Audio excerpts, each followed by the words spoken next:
Good morning. I'm Caitlin with Wiregrass Daily News, and I'm here with Miss Jillian Kemp, who is running for School Board District 3. Good morning, Jillian. Good morning. Thank you so much for having me. Thank you for coming in. Absolutely. So let's get rolling with our questions. First question is, what is your vision for Dothan City Schools over the next 5 to 10 years?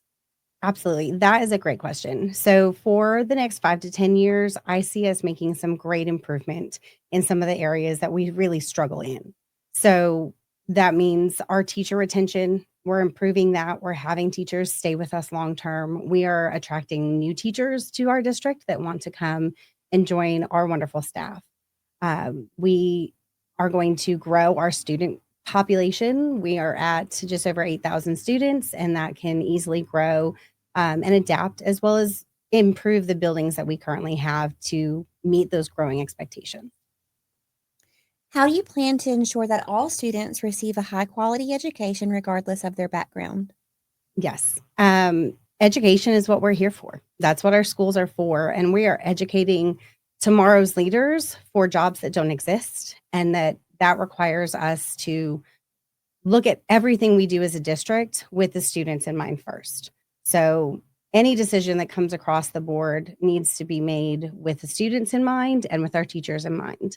And I think allowing our teachers to have the opportunity to really expound in the areas that they strive in is going to be a big step in that direction.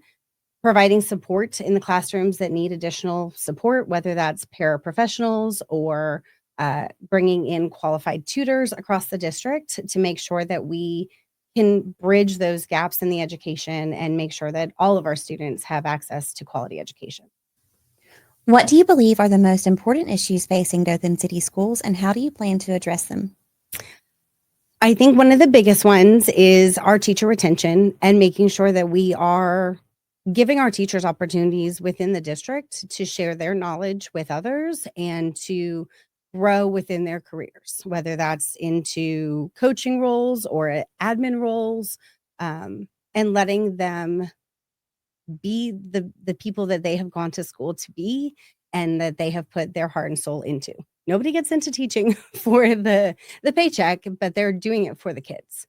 And so I think that is one of the biggest things. And I, as a member of the board, would make sure that anything that comes across is going to help promote those opportunities for our teachers, including giving our teachers the opportunity to lead professional development across the district in schools outside of their own if they have areas that they have become subject matter experts in.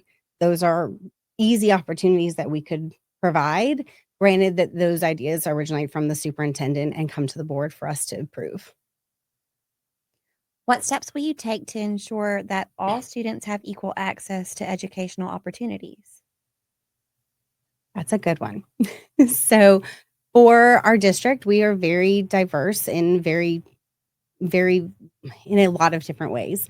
And I think making sure that our teachers are trained in different culture responsiveness methods and that our staff align with the makeup of our student body so that they are seeing opportunities for themselves within our school district. And just making sure that everybody is treated exactly the same, equity across the board so that everybody has the same opportunities and looking at ways that we can improve that. How do you plan to support students who are at risk or face challenges such as learning disabilities, poverty, or language barriers? When it comes to special education, that is definitely near and dear to my heart. And I want to make sure that we have quality special education teachers like we do already in the district that have access to materials and resources and outside contracts if needed for additional support for their students that can be offered outside of just what we can currently offer. Making sure that we have paraprofessionals, interpreters across the district are all things that we can definitely look at, making sure we have resources available to do. How will you promote diversity and inclusion within the school system? I go back to the early education centers model for the 3K program where it's a mixed inclusion classroom. And growing up, we had inclusion classrooms similar to that throughout all levels of our school. And I think that those would be great models to look at trying to integrate back into our district. And then to also just make sure that we're promoting and celebrating diversity. Everybody is different, everybody is unique, and celebrating heritage days or giving students the opportunity to share about their culture, their holidays, different things that are going on, and really get to know each other. How do you plan to improve student achievement, especially in areas where performance may be lagging? I think a big part of that comes down to curriculum and giving our teachers the opportunity to really utilize the curriculums that they have. It takes years to learn and master and see improvement from a curriculum. And so we have changed curriculums recently, and I want to make sure that we're looking at the data to make sure that we are seeing growth and improvement and that our teachers are confident in it, as well as providing tiered support and instruction within our schools that I don't think we do as well as we could. And that does require having qualified tutors and additional coaches across the district that are able to come alongside our students that are struggling and be able to lift them back up to a place where they are matching their peers. What strategies will you implement to ensure that students are adequately prepared for post secondary education or the workforce? I think our high school does a fantastic job of this right now. It's something that we have really put a lot of effort into and that we can continue to do. So, looking at additional opportunities for dual enrollment that can be offered on the high school campus as opposed to having to travel to Wallace or to Troy Dothan. Looking at additional internship opportunities or career exploration internship opportunities for our high school students where they can come alongside different trades or career opportunities and get a chance to see what that looks like in the real world as they are completing their high school and making those decisions going into the future. How will you support and monitor academic performance, and what measures will you take if performance falls short?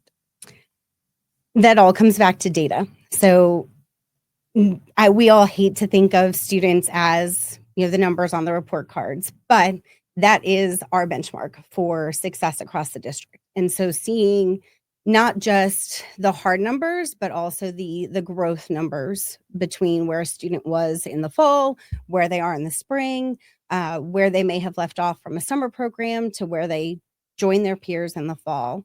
And so making sure that we are looking at the data, we are talking to our teachers, we're talking to our reading and math coaches to make sure that if there are areas that we are still struggling in, we are able to pick up those gaps and work alongside the superintendent to make sure that we can bridge those gaps quickly rather than trying to retroactively fix a bigger problem.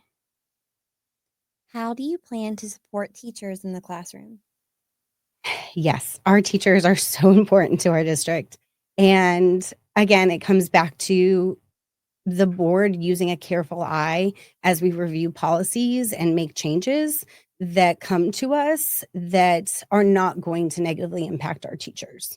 Um, I've had so many teacher friends that have left the district because of silly things that we could have, worked together on, giving teachers the opportunity to, be able to go to another location or another avenue without getting pushback or fear of being persecuted for talking to anybody else about those opportunities, I think are all big things. And my hope is that the new superintendent coming in will look at addressing some of those things so that we can fix that in the future.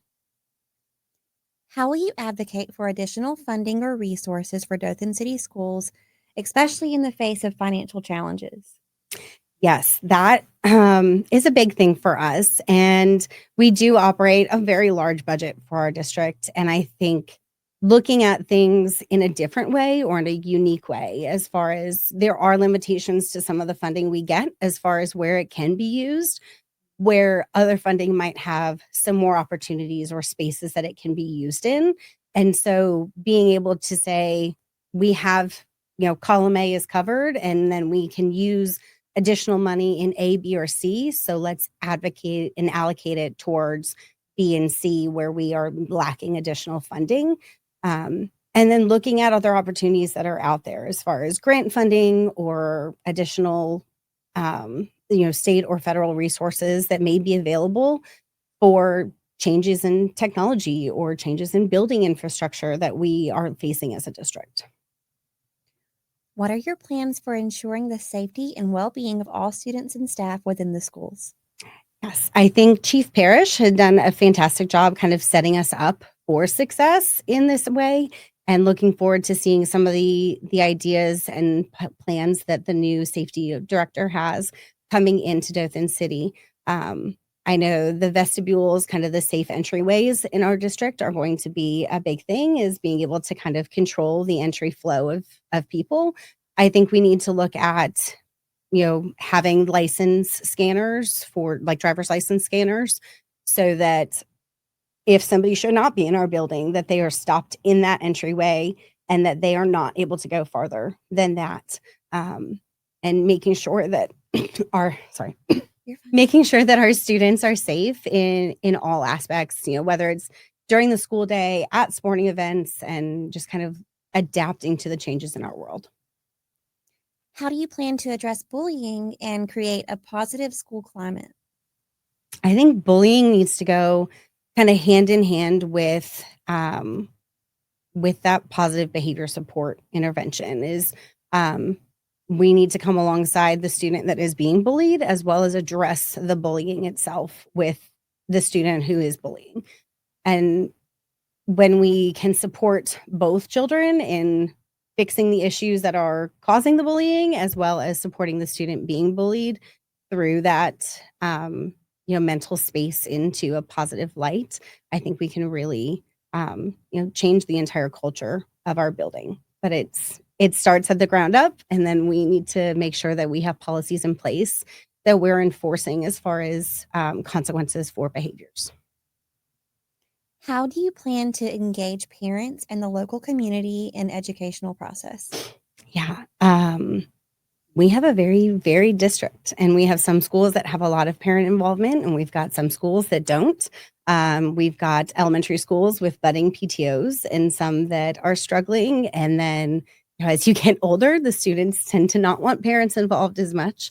But I think we need to continue to give parents those opportunities, whether it's coming in to volunteer for book fair, or, to help lunch duties, or being a part of the PTO. But I think we also need to meet our families where they are.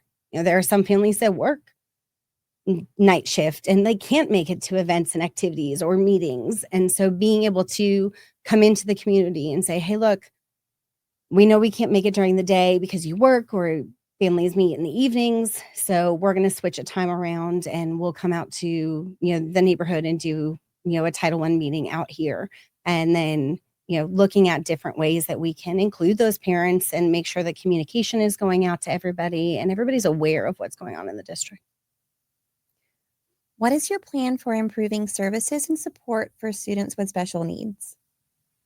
I kind of touched on it earlier, but I think making sure that our special education teachers have the resources that they need in order to provide that quality education to their students, whether it is, additional classroom resources, add-ons to curriculum, aides, or paraprofessionals that go alongside in our classrooms, and then making sure that we're following those IEPs to the T is a big one.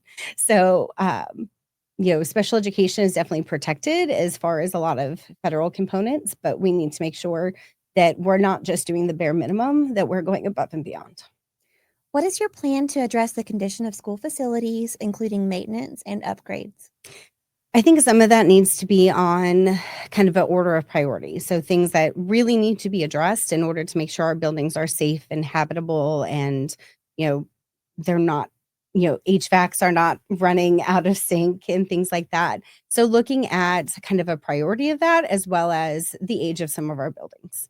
And some of our buildings have a lot of history within Dothan City. And so, working with the community to, not necessarily build an entire new facility, but if we need to update or expand on some of our buildings, that we do that in a careful and practical way. And then, looking to the future, we've got new neighborhoods constantly being built all over town. And with that comes new family, new students, and making sure that our buildings can support the growth that we're seeing in Dothan. And so I think as far as updating facilities, we need to look at and lean on the experts that we have in the district to tell us where buildings are really starting to struggle and then address them as a needs basis, and then look at the bigger picture of some of the updates we need to do. How do you plan to ensure that schools have access to the technology and tools needed to enhance learning? Yeah, our technology is constantly changing all the time. And so I think looking at the contracts that we have in place with technology programs, partnering with community partners, leaders in the tech program. Our Dothan Tech campus has done some fantastic things. Even this summer, they were doing some activities. And so looking at the partners that they have and making sure that we are not falling behind, that our students have access to not just the equipment, but the education to teach them how to use the equipment in the best way possible in a safe and productive manner, so that as they grow and expand into different career fields, they have that solid foundation.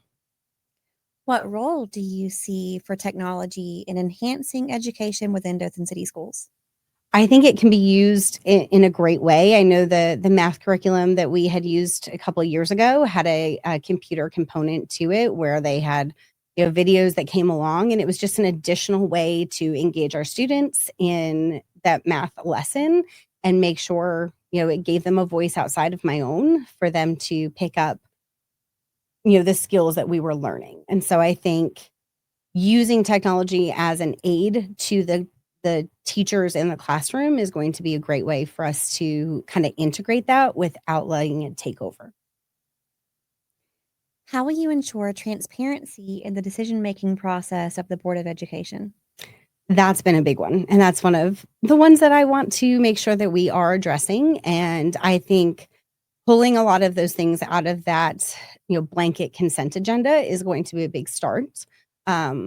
Everything that we're doing should be done out in the open with the public. There's definitely a time and a place for executive session where things need to be done, out of the public eye. But I think making sure that we're going line item through contracts and talking about what it is, what it's for, how much it's going to cost, what bids came through for it, and what led to the choice that was being made, and making sure that we are open about those things. And then also looking at ways that we can televise our board meetings. Not everybody can make a 5:30 on a Tuesday meeting when they've got kids or work or activities after school. And so looking at ways that we can get that information out there, whether it's live streamed or recorded and published the next day, that it's all out there where it can be seen. You can watch it while you're making dinner. You can catch up on it in the morning while you're getting ready,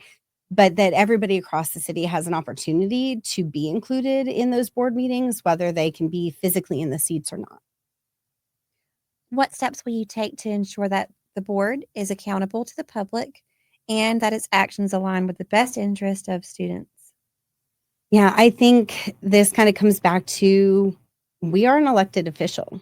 We are elected by constituents across the district, and that there does need to be some discernment as far as information that the board may have that leads into other decisions. But I think we need to go back to listening to our city. And we send out surveys and then we don't listen to them. And then so we need to make sure that we're taking that into consideration. We're taking into consideration stakeholders across the city. We're collaborating with the city commission and the mayor to make sure that we're all aligned and we're not fighting each other across the way. How do you plan to handle conflicts of interest or disagreements within the board, and how will you maintain professionalism? Yes. I think that if any conflicts of interest were to come up, that I would disclose it and then obviously exclude myself from that vote when it came through. I don't foresee there being any that I have across the city, but if that were to come up, that would be where I would go.